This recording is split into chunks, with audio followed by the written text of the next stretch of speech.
हाँ तो प्यारे बच्चे, गुड मॉर्निंग। उम्मीद करता हूँ आप सब अच्छे और स्वस्थ होंगे। तो प्यारे बच्चे, जैसा कि आप बोर्ड पे देख रहे हैं, लिखा गया है कि the story of last spring, ठीक है, बाई अनीस जंग। ठीक है प्यारे बच्चे, बाई अनीस जंग, ठीक है। तो अब कहने का मतलब कि जो चैप्टर लास्ट स्प्रिंग है, जो अनीस जंग जी के द्वारा रचित है, अब इस चैप्टर की स्टोरी दो भागों में वर्णित है, ठीक है। तो स्टोरी का पहला भाग स्टार्ट होता है, तो ध्यान से समझिएगा। स्टोरी का पहला भाग प्यारे बच्चे स्टार्ट होता है। तो अब जो है कि लेखिका साहिब नाम का एक बच्चा होता है और उस बच्चे को अक्सर आते जाते समय देखती रहती थी। अब एक दिन जो है कि उस बच्चे से पूछती है, तो बच्चा जवाब देता है कि कभी कभी कूड़े में मुझे 1 रुपया मिल जाता है। सब तो लेखिका पूछती है कि तुम यहाँ क्या करते हो, ठीक है। तो कहता है कि मुझे हर सुबह पड़ोस में लोग जहाँ कूड़ा फेंकने आते हैं वहाँ कूड़ा को सर्च करता हूँ। तो मुझे जो है कि सर्च करते हुए मुझे वहां पर कभी कभी 1 रुपये मिल जाता है, ठीक है। जो है कि अब साहब बताता है कि मैंने अपना घर बहुत पहले छोड़ दिया। मेरा घर ढाका नामक स्थान पर था, वहां पर भी हरे भरे मैदान थे, खेती थी, ठीक है। अब मुझे वहां के दूर दूर तक कोई भी याद नहीं आती है, ठीक है। कहता है कि मेरी माँ बताती है कि वहां बड़े बड़े तूफान आते थे, खेतों और घरों को बहा कर लेकर चले जाते थे। इसी कारण उन्होंने शहर को छोड़ दिया और धन की तलाश में यहाँ आकर बस गए और यहीं पर रहने लगे, ठीक है। अब लेखक का लड़का कहता है कि नहीं, साहब नाम का लड़का कहता है कि इस कार्य को करने के अलावा मेरे पास और कोई दूसरा विकल्प नहीं है, ठीक है। अब निगाह बुदबुदाते हुए वो बोलता है, तो फिर लेखिका पूछती है कि स्कूल जाते हो, ठीक है। तो निगाह बुदबुदाते हुए कुछ बोलता नहीं है, नजरअंदाज करता है। तो लेखिका कहती है कि स्कूल जाया करो, ठीक है। और जब लेखिका कहती है कि जब मैं यह कहती हूँ कि स्कूल जाया करो, तो लेखिका की सलाह शायद उस छोटे से बच्चे साहब नाम के बच्चे को खोखली लगती है, ठीक है।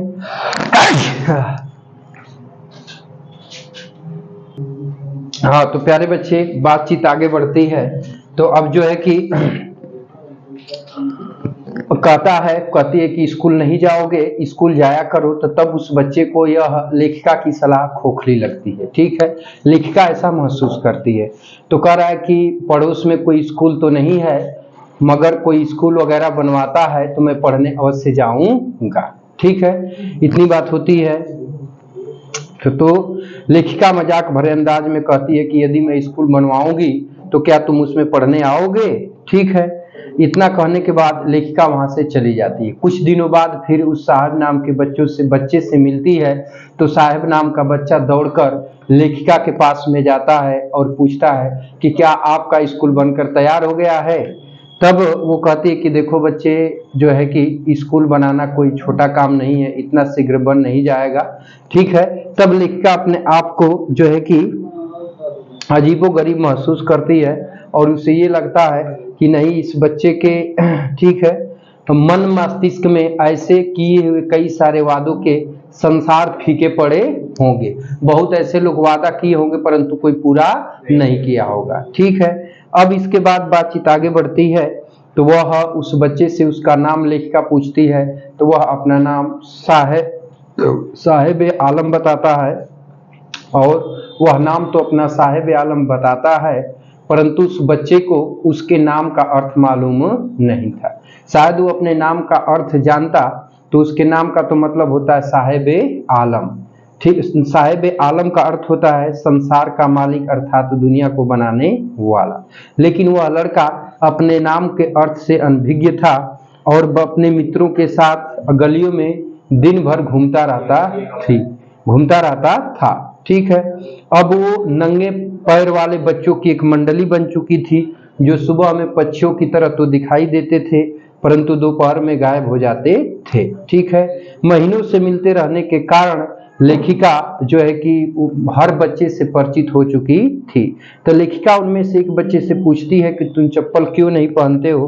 तो वह सीधा उत्तर देता है कि मेरी माँ उन्हें ताक या तार से नीचे नहीं उतारती है, इसलिए हम चप्पल नहीं पहनते हैं। ठीक है, तो प्यारे बच्चे, लेखिका जब पूछती है कि ये बताओ कि तू लोग चप्पल क्यों नहीं पहनते हो, ठीक है, तो कहता है कि मेरी माँ चप्पल को तार से नीचे नहीं उतारती है। ठीक है, अब बातचीत आगे बढ़ती है प्यारे बच्चे। तो होता यह है कि एक दूसरा बच्चा था जो वहां पर बेमेल जो है कि बाबू जूते पहन रखा था। वह कहता है कि अगर वह उतार भी दे तो यह जूते या चप्पलों को फेंक देता है। वह पैर घसीटते हुए ऐसी जो है कि टिप्पणी करता है। ठीक है, अब एक तीसरा लड़का था जिसके पास जीवन में कभी जूते मिले ही नहीं थे। वह कहता है कि मुझे जूते चाहिए। वो पूरा देश भर घूम लिया, गांव शहरों में घूमा, गांव में घूमा, सड़कों पर घूमा, परंतु उसे कभी भी जूता नहीं मिला। और तब ऐसा वो दर्शाता है कि ऐसा नहीं है कि यह पैसे की कमी के कारण है कि हम लोग के पास पैसा नहीं है, ऐसा कुछ नहीं है, बल्कि नंगे पैर रहना हम लोगों की परंपरा है। लेकिन चप्पल तो उसके पास पैसे के कारण नहीं था, लेकिन अपने सम्मान को बचाते हुए कहता है कि ऐसा इसलिए नहीं है कि हमारे पास पैसा नहीं है, बल्कि नंगे पांव रहना हमारा क्या है, परंपरा है। ठीक है, फिर अब लेखिका जब इतनी बात सुनती है तो इस बात को जानकर बहुत हैरान होती है कि इन लोगों के पास सतत बनी रहने वाली गरीबी जो है कि इन लोगों की व्याख्या के लिए अपने आप में एक बहाना है। अर्थात जो इन लोगों के पास गरीबी है, उस गरीबी की ये लोग बहाना बनाते हैं, और कब तक इन लोगों के पास ये गरीबी बनी रहेगी। ठीक है, अब लेखिका आगे कहानी में कहती है कि मुझे एक कहानी याद आती है जो उडुपी की एक आदमी ने मुझे एक बार सुनाई थी। क्या सुनाई थी भाई? कि जब वह लड़का था तब वह स्कूल जाते वक्त एक पुराने मंदिर के पास से गुजरा करता था, जहां उसके पिताजी पुजारी का काम करते थे। वह थोड़ी देर के लिए मंदिर पर ठहरता था और एक जोड़ी जूते के लिए उस मंदिर के देवी माँ से पूजा करता था। ठीक है, उसके बाद से अब 30 साल बाद, उतना होने के 30 साल बाद उसके कस्बे और मंदिर लेखिका जाती है, जो अब गांव उजाड़ के प्रभाव में डूब चुका था। ठीक है, अब कह रहा है कि पिछवाड़े में एक नया पुजारी रहने लगा था। लाल और सफेद प्लास्टिक की कुर्सियां थी।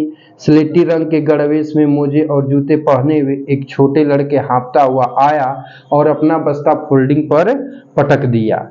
लड़के की ओर देखते हुए मुझे वह प्रार्थना याद आई जो एक दूसरे लड़के ने उस समय देवी से की थी, जब उसे अंततः एक जोड़ी जूते मिल गए थे।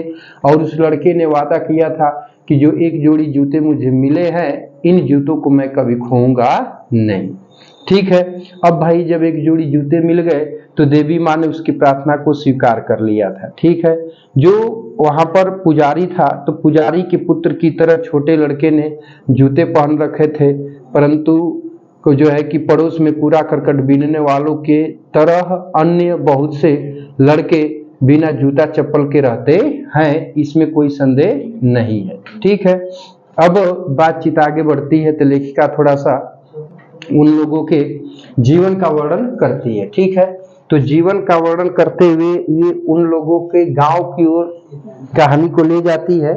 गांव का नाम था सीमापुरी। ठीक है, तो सीमापुरी गांव के बारे में लेखिका कहती है कि सीमापुरी जो एक स्थान है, यह दिल्ली की सीमा पर है, लेकिन लाक्षणिक रूप से या फिर अन्य किसी प्रकार से दिल्ली से मीलों दूर है।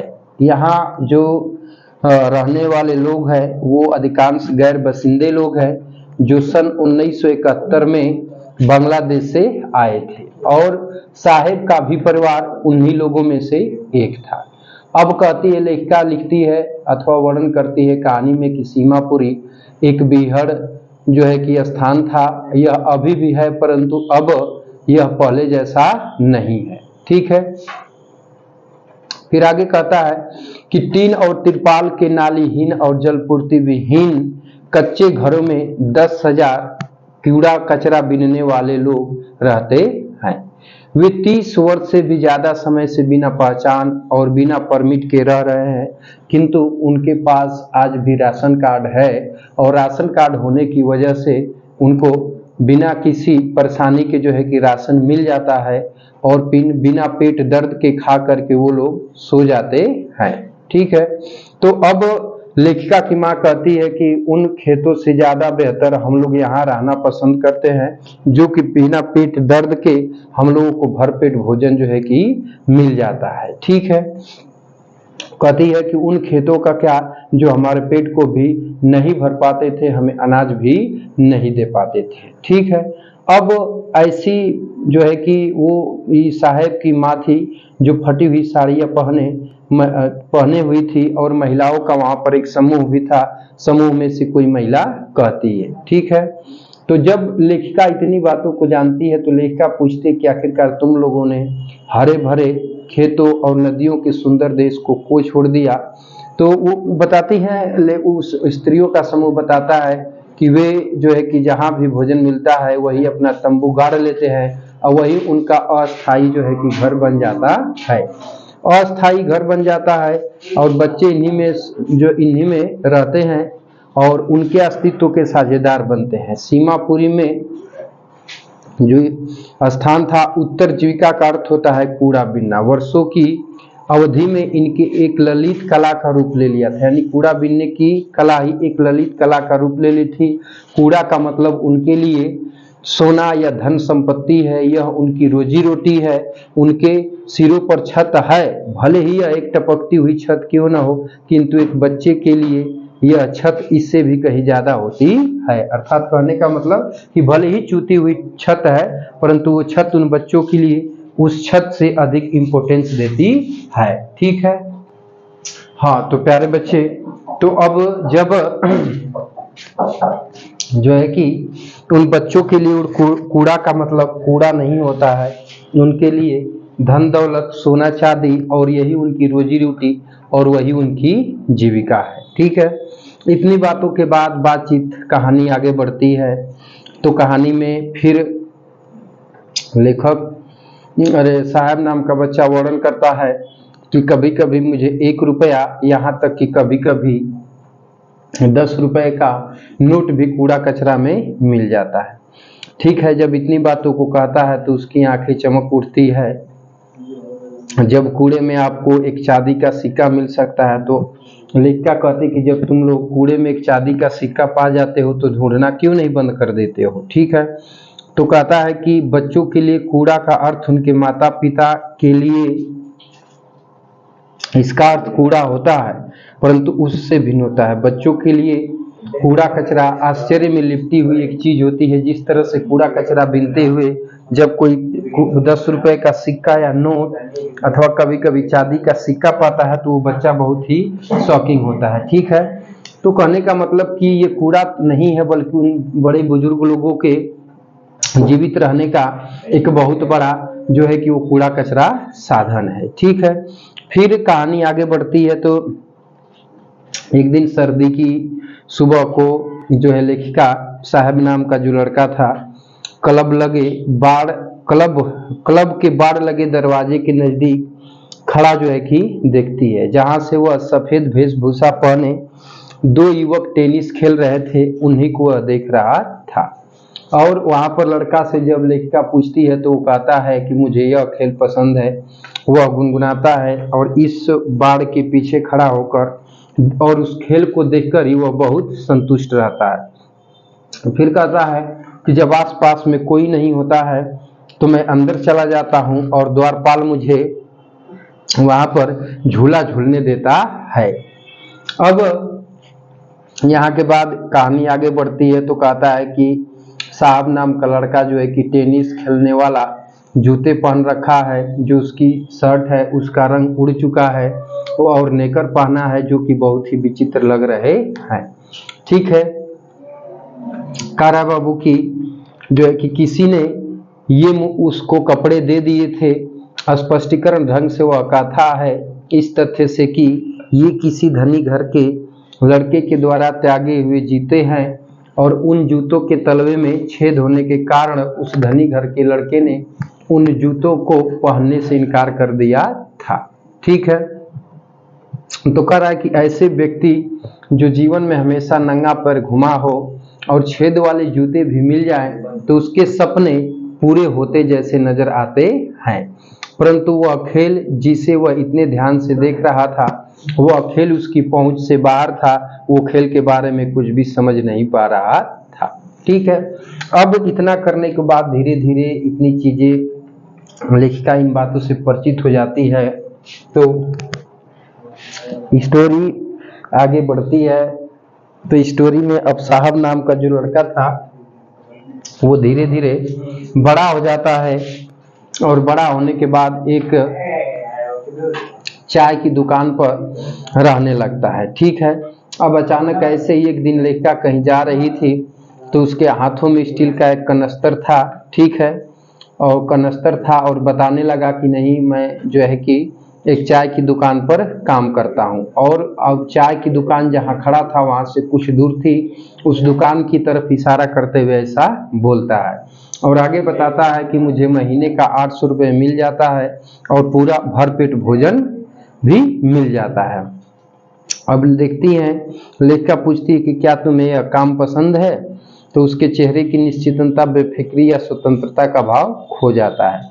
अब जो स्टील का कनस्तर प्लास्टिक के थैले में कहीं ज्यादा भारी लगता है, जिसे वह बड़े आराम से अपने कंधे पर ले जाया करता था।